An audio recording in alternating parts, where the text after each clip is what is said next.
ओम शांति। आज के वरदान, बाप दादा के वरदान अपने मीठे बच्चों के प्रति। डेट 3 जनवरी 2024। वरदान है, मालिकपन की स्मृति द्वारा मन मनाभव की स्थिति बनाने वाले मास्टर सर्वशक्तिवान भव। मालिकपन की स्मृति द्वारा मन मनाभव की स्थिति बनाने वाले मास्टर सर्वशक्तिवान भव। बाबा कहते हैं आपको मास्टर सर्वशक्तिवान बनना है, क्या करना पड़ेगा? एक विधि आज के वरदान में बाबा हमको कह रहे हैं।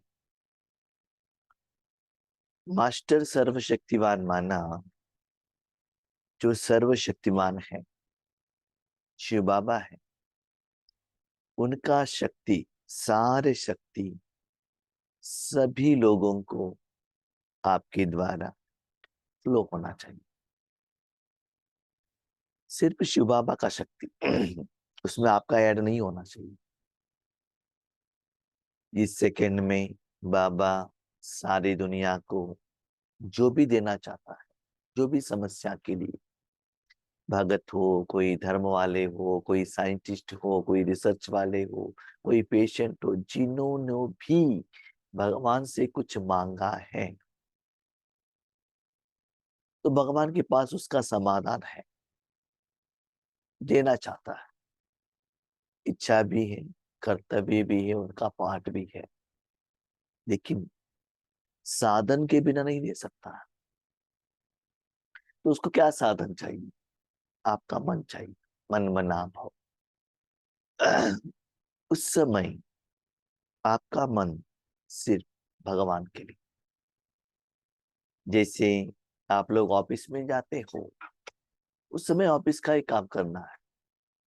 जब आप कैशियर हो ऑफिस में, बैंक में, सिर्फ कैश लेना, कैश देना, उस समय आप फोन नहीं कर सकते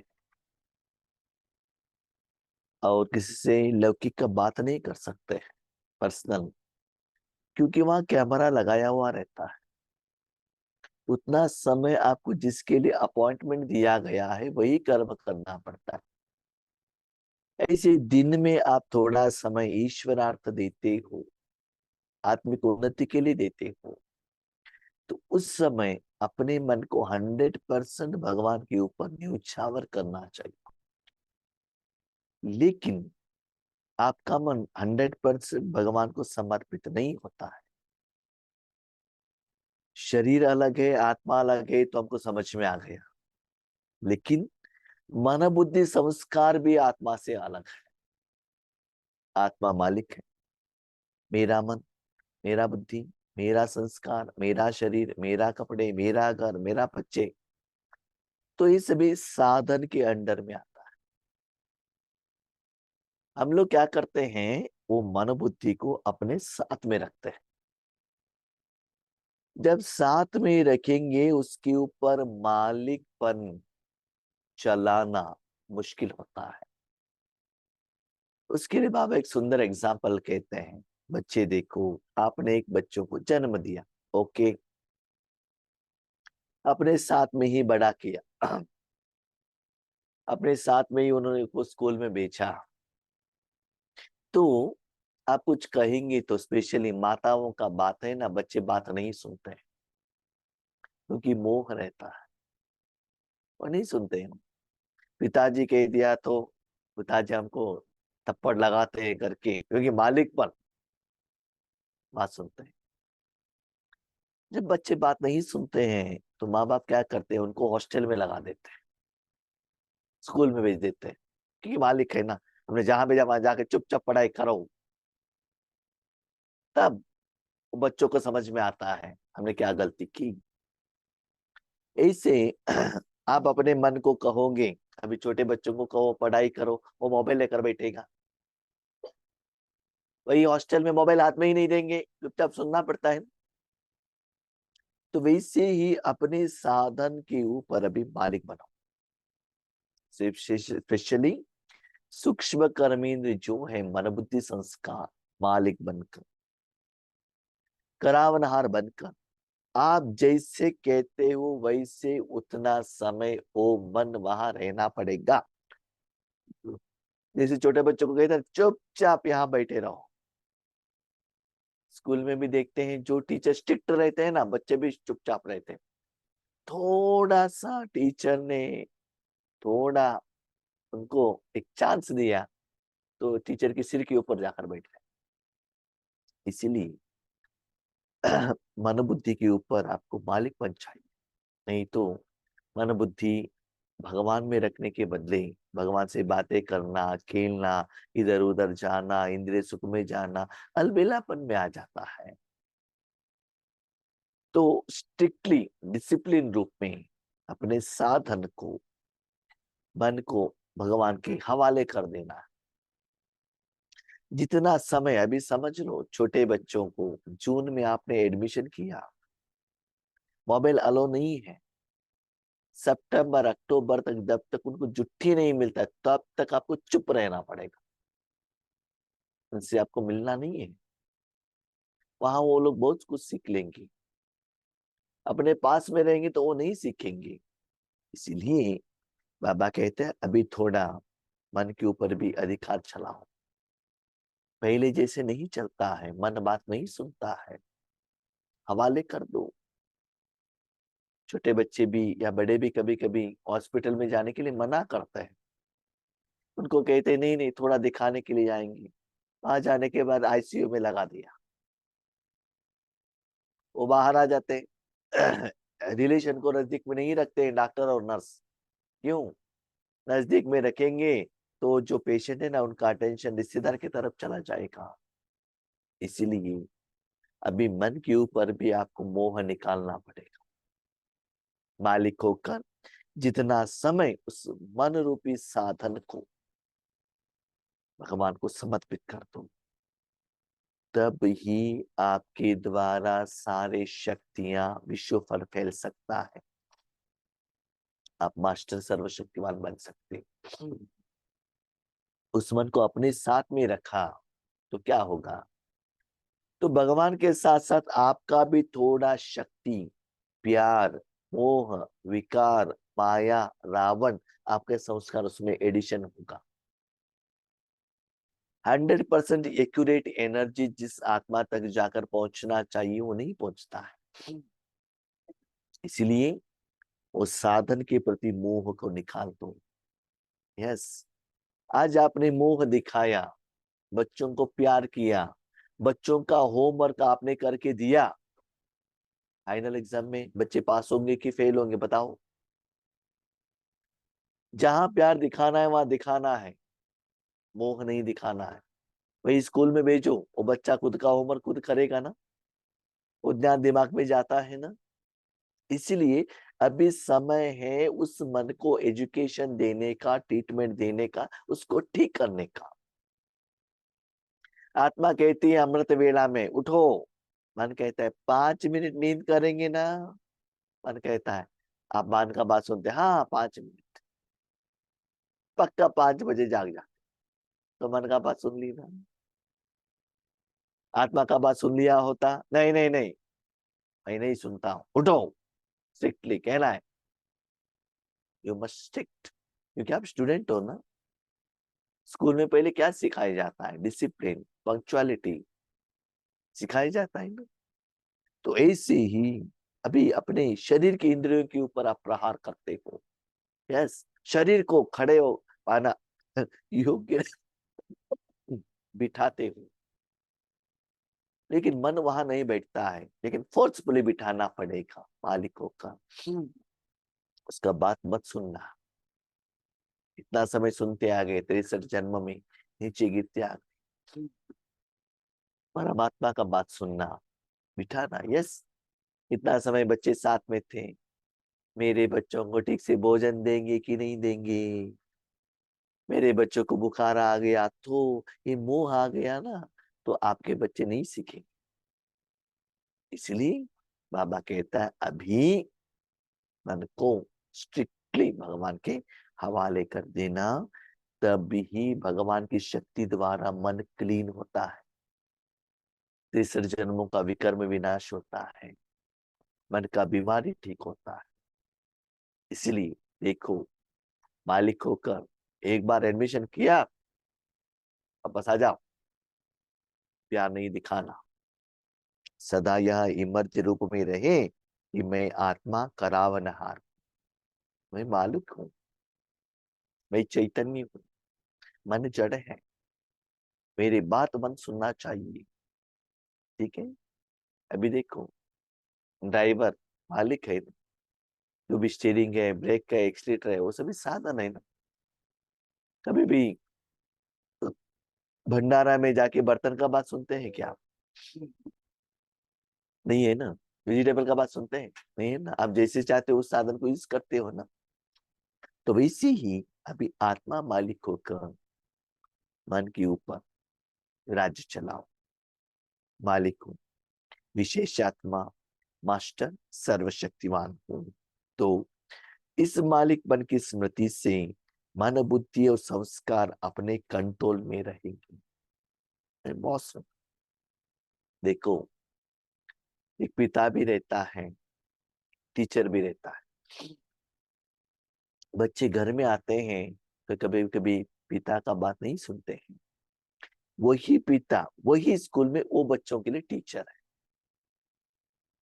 तो टीचर बन जाता है तो स्ट्रिक्ट बात सुनना पड़ेगा ना। वही पिता एक दिन जज है, उसका ही बेटा कुछ गलती किया है, तो जज को ठीक से उनका जो जजमेंट देना पड़ता है ना। तो वैसे ही बाबा कहता है बच्चे, मन के ऊपर प्यार मत दिखाना। हाँ, प्यार दिखाओ, भगवान का क्या करो, उनको भोजन दो, उसमें गलती नहीं है।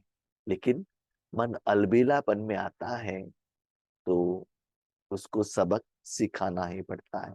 तो कंट्रोल करो, मन को कहो बैठो इधर। अनुभव होता है कि नहीं होता है? बैठो इधर, बिंदु में बैठो, रंदा में बैठो, बिठाओ मन को। पहले थोड़ा स्ट्रिक्टली उसको सुनाना पड़ेगा। छोटे बच्चे को जब स्कूल में जाते हैं उनको खिलौना दिया जाता है, डेयरी मिल्क चॉकलेट दिया जाता है, बड़े होकर भी वही पूछते हैं। उसके बाद कहते हैं नहीं, अभी कुछ भी नहीं मिलेगा, बैठो चुपचाप। ऐसे ही मन को वहां बिठाओ, मैं अलग हूं और मालिक हूँ। मन बुद्धि से मैं अलग हूँ। अभी मन बुद्धि का बात मत सुनना, परमात्मा जो कहता है वो बात सुनना, और मन बुद्धि को ऐसे चलाना। मन बुद्धि को भी क्या हो गए ना, इंद्रियों का सुख लेकर लेकर लेकर वही अच्छा लगता। अभी आप बच्चों को देखो, वो पढ़ाई करने के लिए जाते हैं क्या?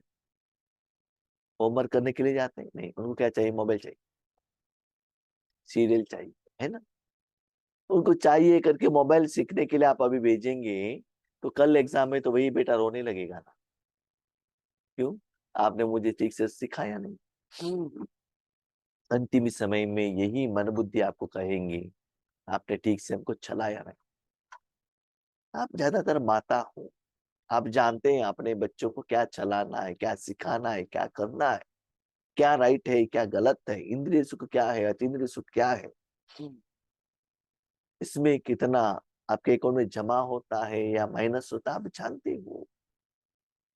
यस, बहुत समय से मन आपके साथ में है, लेकिन मन की अच्छाई के लिए कभी कभी मन को अलग रखना पड़ता है। टोटली मन को दे दो भगवान के हाथ में, 100% आपको दे दिया।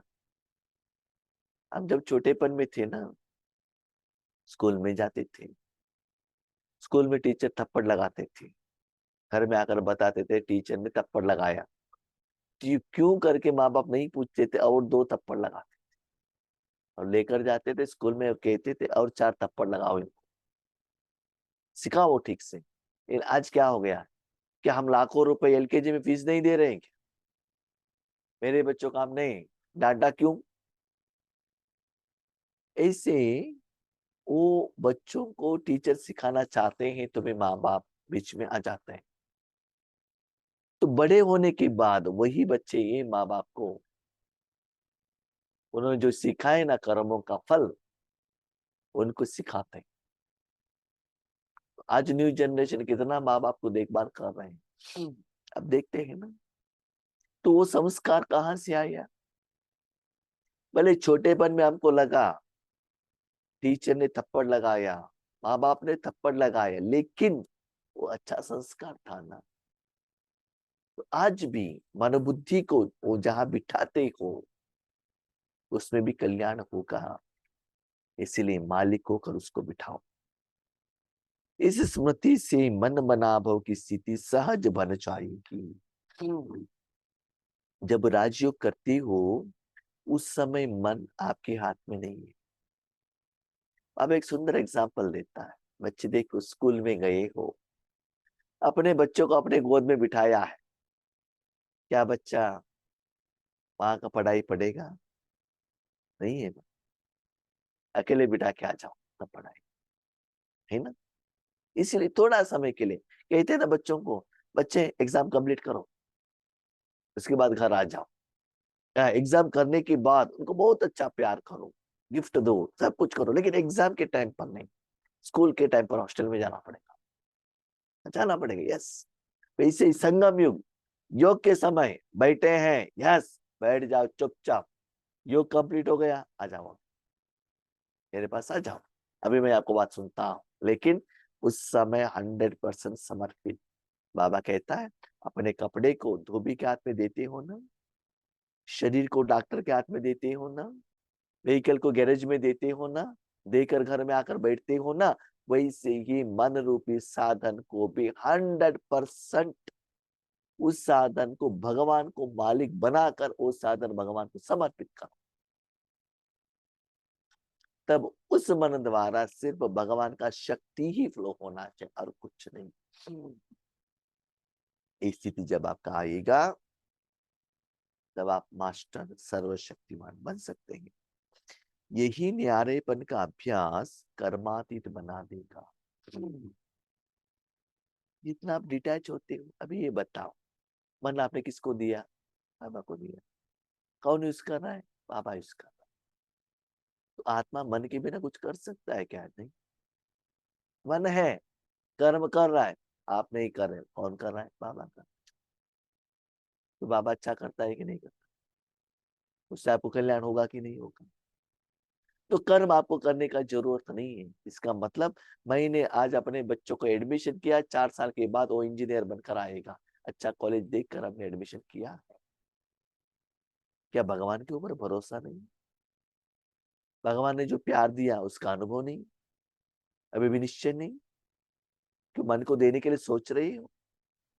क्या भगवान स्वार्थी है? आपके मन को अपने काम के लिए यूज करता है? आपका कमाई और किसी को बांटता है? नहीं है ना।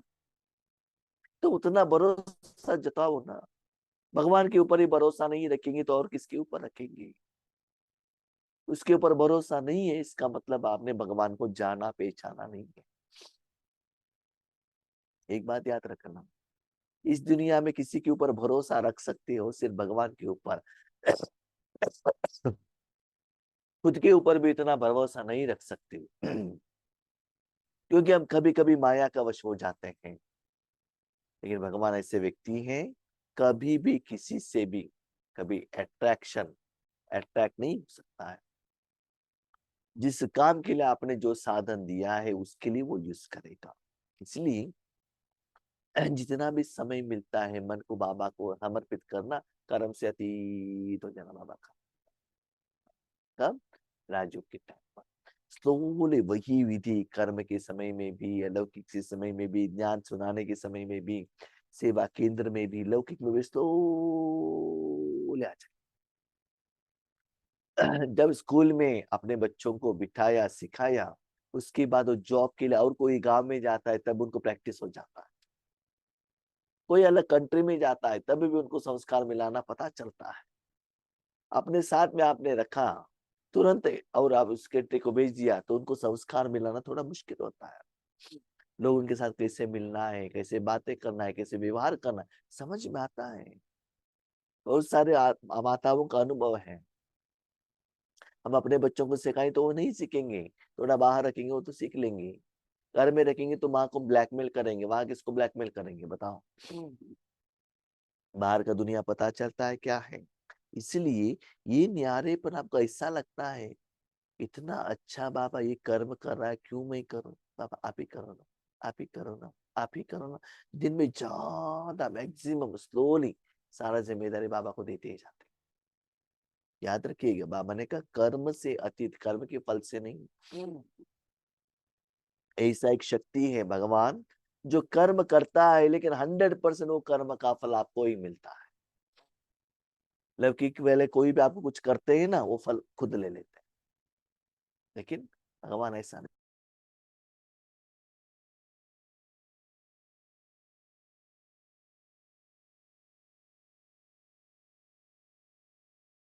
समान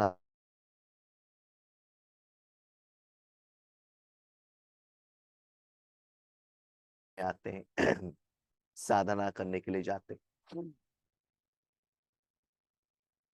बहुत सारे लोग डांटते हैं, निंदा होती है स्थिति में डिस्टरबेंस होता है, आप जैसे सोचते हो वैसा नहीं होता है, सहन करना पड़ता है। उन्होंने जो कहा उसको समाना पड़ता है। किसी का आपने देखा होगा ना, पत्थर जितना उसको उसको मूर्ति बनाने वाला जितना ठोकर देता है, उस समय उनको सहन करना पड़ता है। जितना सहन करते हैं ना, उतना वो मूर्ति बनता है। जब मूर्ति बनने के बाद हजारों लाखों करोड़ों लोग उनको दर्शन में आते हैं। और जो बच्चे करते हैं उनको सहन नहीं करना है, यस काटो, काट जाओ, उसको काट डालो, नीचे टाइल्स बना के डाल दो। टाइल्स बना दिया, टेम्पल में तो है नो डाउट, लेकिन लोगों का पावों का मट्टी लग जाएगा, है ना। इसीलिए आज मनुष्यात्माएं, अपने साथी, ईश्वरीय परिवार वाले, लौकिक वाले डांटते हैं, डिस्टरबेंस करते हैं, गुस्सा करते हैं, तो आपको चेकिंग करने का है। जैसे स्कूल में एग्जाम करते हैं तभी तो आप पक्का बनते हैं ना। ऐसा मत समझ लो बाबा क्या करे, आपके बच्चे होने के बाद ही हमको डांट ज्यादा। तो ब्रह्मा बाबा भी अपना अनुभव कहते हैं, जब मैं इस साकार में था और बिजनेस कर रहा था, मुझे राजा महाराजा भी इतना रिस्पेक्ट देते थे। जब राजाओं को जब समस्या आता था तब हमको बुलाकर हमसे सजेशन लेते थे। लेकिन मैं पागल बूढ़ा, मैंने तन मन धन श्वास संकल्प भगवान को दे दिया, और नॉर्मल लोग भी मुझे पवित्रता का कारण इतना निंदा करने लगे, इतना डांटने लगे मुख में आके। यहाँ तक बाबा के बच्चे जो यज्ञ में आए उन्होंने भी बाबा को डांटा। तो बाबा ने कभी सोचा, सारा धन दिया, तन दिया, समय दिया, सब कुछ समर्पण, परिवार को भी समर्पण कर दिया, ये होने के बाद मुझे इतना डांट मिला। तो वो क्या था, टेस्टिंग। वो डांट मिलने के बाद भी बाबा ने और भी स्ट्रांगली बाबा को पकड़ा या संकल्प आया, नहीं नहीं अभी दुख आ रहा है, लौकिक में जाएंगे तो ये अच्छा है। कभी संकल्प आया बाबा को, नहीं ना। और हमको थोड़ा छोटा मोटा कुछ गुस्सा, माना किसी ने कुछ कह दिया, भाई जी सेंटर टीचर ने आपको हमको ऐसे कह दिया, मेरे पति ने ऐसे कह दिया, इतना हम डिस्टर्ब हो जाते हैं, है ना। तो सहन करना इसका मतलब राजा बनते हो, उनके ऊपर आप आगे राज्य करेंगे। सहन नहीं करेंगे ना तो प्रजा बनना पड़ेगा। इसलिए ऐसे मत समझ लो कोई निंदा करता है इसका मतलब आप ठीक नहीं हो, ऐसा नहीं है। वो एक टेस्टिंग पेपर है, किसी ने किया, कहा, तो इसका प्रभाव आपकी स्थिति में सारे दिन में कितना होता है वो चेक करो। तुरंत उसका समाधान ले लो और मन को शांत रखो। हमारा मन का जो भाव कितना सुंदर रहता है, पति ने कुछ कहा, बच्चों ने कुछ कहा, तुरंत हम उनको माफ कर देते हैं। आगे घर वालों ने कुछ कहा तो कितना याद रखते हैं, 5 साल तक। आपने ऐसे कहा था ना, क्योंकि वो अलग लोग हैं ना, ये तो हमारे हैं, उनको माफ कर सकते हैं। क्योंकि सीरियल में भी वही सिखाया, फिल्म में भी वही सिखाया, आजू बाजू वाले घर वाले वही सिखाते हैं। वैसे तो वो भी आत्मा है, ये भी आत्मा है। तो तुरंत उन्होंने जो कहा, अभी देखो, जो मूर्ति के लिए ठोकर लगाते हैं, जो मूर्ति बनाने वाला, क्या पत्थर उसको तोड़ने के लिए जाता है क्या? नहीं ना, सहन करता है, करो करो करो। तबीयत ठीक नहीं है, डॉक्टर इंजेक्शन देते हैं, दर्द होता है, यस, आप सहन करेंगे ना। सहन नहीं करेंगे तो बीमारी का प्रभाव आपके ऊपर पड़ जाएगा। इसीलिए अभी थोड़ा समय लोगों का बातें, निंदा, ऐसे वो कुछ भी कहे, कहते हैं अब ये नहीं खाते, वो नहीं करते, ऐसे नहीं करते, ओके ओके, सच्चाई क्या है हम जानते हैं ना। हमारे जिंदगी में कितना लोगों ने कहा शादी करो, ये करो, हम कहते हैं हाँ ओके ठीक है, सुनते हैं, लेकिन क्या करना है क्या नहीं करना है हम जानते हैं ना। इसलिए उसके तरफ ज्यादा चिंता मत करना। जो उनको ज्यादा गाली मिलता है वही राजा है। आज भी देखो, जो भी पॉलिटिकल लीडर्स है ना, लोग उनको ही ज्यादा गाली देते हैं, है कि नहीं? तो जितना हाईएस्ट लेवल में जाता है उनको ही ज्यादा गाली भी मिलता है। That is also part and parcel of राजा's लाइफ। ओके, ओम शांति।